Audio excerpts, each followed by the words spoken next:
Hello everybody, and thank you for joining me today for today's daf, Bava kamma 87b.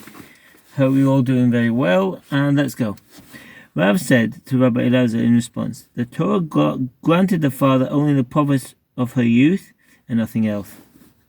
Therefore, compensation for the injury goes to the daughter. Rabbi Elazar raised an objection to Rav's statement based on the Mishnah. One injured Hebrew slave is liable for all the five types of indemnity. This is except for compensation for loss of livelihood occurring during the time that the injured slave belongs to the one that injured him. This should be the halacha with regard to a minor daughter as well. That since the father has the right to the earnings of his minor daughter, he should receive the compensation for loss of livelihood. Abai said in response, Rav concedes with regard to compensation for loss of livelihood that is paid to the father, since her earnings belong to her father until the time of her adulthood, and therefore her inability to work is her father's loss. Rabbi Elazar raised an objection to Rav's statement based on a braita. One who injures his adult son must give him compensation immediately. If one injured his minor son, he must make a safe investment, a segula. Let's see what that means.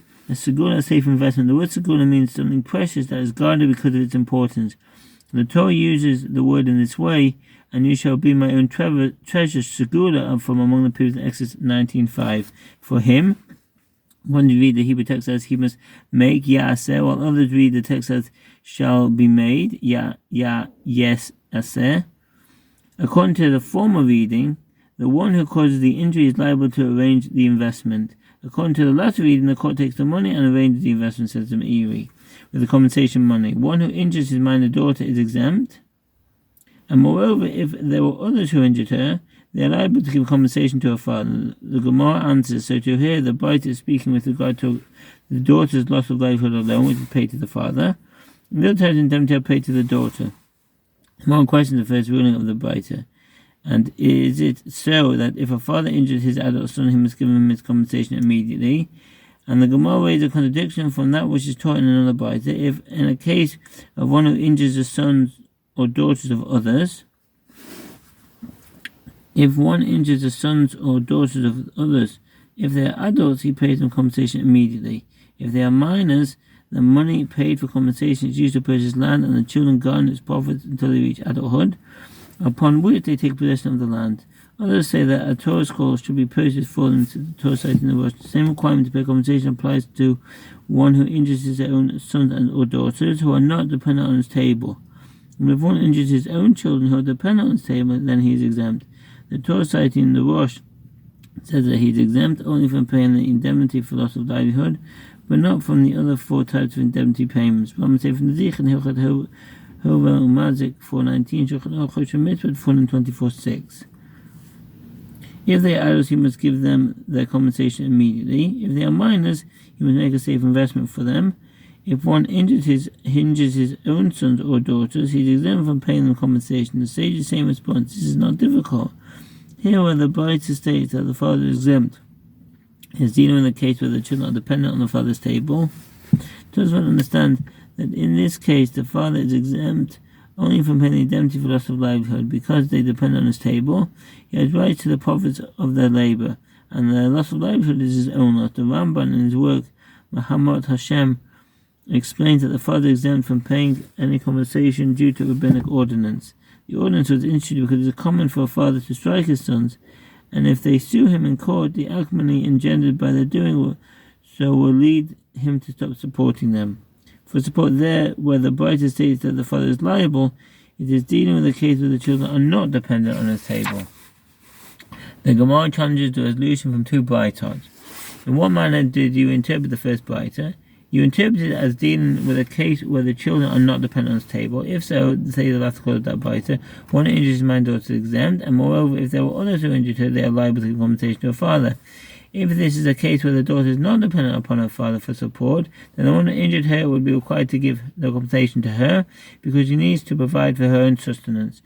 The Gemara continues its challenge, and even according to the one who says that a master can say to a slave, work for me, but I will not feed you. A master can say to a slave, work for me, but I will not feed you. The slave must then feed himself from charity. The Gemara citing Tosfot and Rashba says that during years of famine, the master cannot say this, but he can say that the slave must support himself through his own labor. From Sefer Kinin Hilchat Avodim 9:7, Shochnoch Yodeh 267:20. A master is not legally obligated to provide sustenance for his slave. This master applies only to a Canaanite slave, as the master can say to him, work for me the entire day, and at night go around. In other words, go door to door begging for food and money, as the master is not required to feed the Canaanite slave. See the Jewish Talmud cited by the Rif and others, where it is stated that even if this practice is permitted, it is not proper. The sage of the Jerusalem Talmud learned the proper way to treat a slave from the behavior of Rabbi Yochanan, who was known to feed his slaves well, citing the verse, Did not he that made me from the womb make him? Job 31:15. Go around at night and go around and beg and eat. But in the case of a Hebrew slave, as it is written with regard to him, because he fares well with you in Deuteronomy 15:16, Ki tov lo imoch.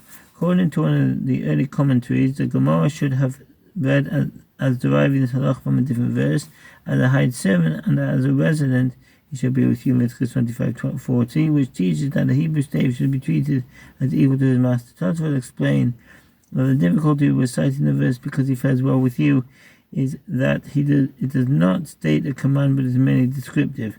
Nevertheless, Tosfot responded that even if this verse is not stated as a command, it does indicate the proper way to treat a slave, indicating that the Hebrew slave must be with you in food.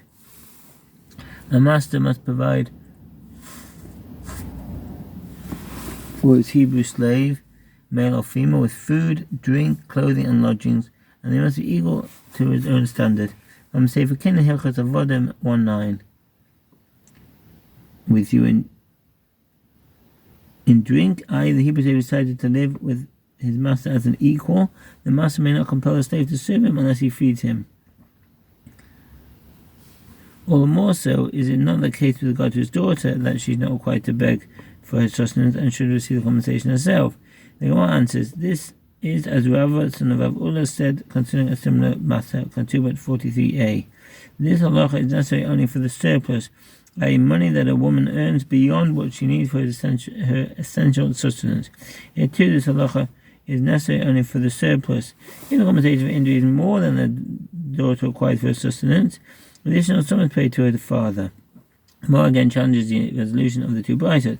In what manner did you interpret the latter braytot discussing one who injures the children of another? Interpret as dealing with a case where the sons are dependent on their father's table, but the braytot also stated if they are adults, you must give them the compensation immediately. If they are minors, he must make a safe investment for them. Why did he make a safe investment for them? Shouldn't he be required to give the compensation to their father? The sage's same response, where father is particular about receiving money that would go to his child specifically in a matter and causes him a loss, as in a case where the father himself injured his child and would need to pay compensation, but in a matter that comes from elsewhere, or in the case where someone else injures his child, he is not particular about receiving the money and is paid to the child. One challenges that response, but it isn't a found item. Mitzia, found item. If one's child finds a lost item and that child is dependent on his father's table, even as an adult, or if his minor daughter finds a lost item, even if she's not dependent on his table, then the found item belongs to the father. The Rama writes that the same is true of profits the children earn through trade or labor. Beit Yosef cited in the Sefer HaItor, if a son who is not dependent on his father's table finds a lost item, even if he is a minor, the son keeps the item. Bava Sefer Nezich and Gazela Aveda 1713 Shechal Choshimit 72. When that comes to the children from elsewhere, and the father is particular about receiving it. The sage's same response with regard to profit that comes to the children from elsewhere, and they do not suffer from physical pain in obtaining it. The father is particular about receiving the money, and he does not feel that the children deserve it. But in the case of an injury where they suffer physical pain and it comes to them from elsewhere, the father is not particular about receiving the compensation paid to his child. More challenges. But there, in the first braytot, isn't it discussing a case where the daughter suffers physical pain, and this is a matter that comes to her from elsewhere, as the father is particular about receiving the money, as it teaches, and moreover, if there were others who injured her, they are liable to give compensation to her father. The sages say in response, there the braytot discusses a case where the father is a captious man, which is evident from the case of the braytot itself, as his children are not dependent on his table. A man like this is particular even about matters that come to them from elsewhere. By contrast, here in the latter Baita, it discusses the case of the father is not a captious man, which is evident from the case of the Baita itself, as his children are dependent on his table. When he is particular about receiving the money, it is in a manner that causes him a loss. In a matter that comes to them from elsewhere, he is not particular. The two Baitas stated that the father makes a safe investment for his man and children with the compensation paid to them. The Gemara asked, what is meant by safe investment? Rav Hitzah says the father should purchase a Torah scroll for his child. Rav Huna says the father should purchase a date palm from which the child will consume dates. The Gemara asks why the commentaries do not specify a date palm, but instead state that land should be paid for the child and the child should garner the profits. He explains that purchasing land which never degraded is certainly preferable to purchasing a date palm. Rav Huna specifies a date palm because in many cases the compensation does not suffice to purchase land and enough to purchase only a single date palm. The Gemara comments that the Amoraim of Eretz discuss the same issue as did those in Babylonia. And certainly, like the Torah granted the father only the profits of her youth and nothing else. Yochanan says the father receives even compensation for his daughter's wound. The Gemara objects, does it enter your mind that the father receives compensation for his daughter's wound, which, unlike an injury, does not diminish his daughter's value? He may raise a dilemma only with regard to an injury. Thank you for listening and all the best. Bye.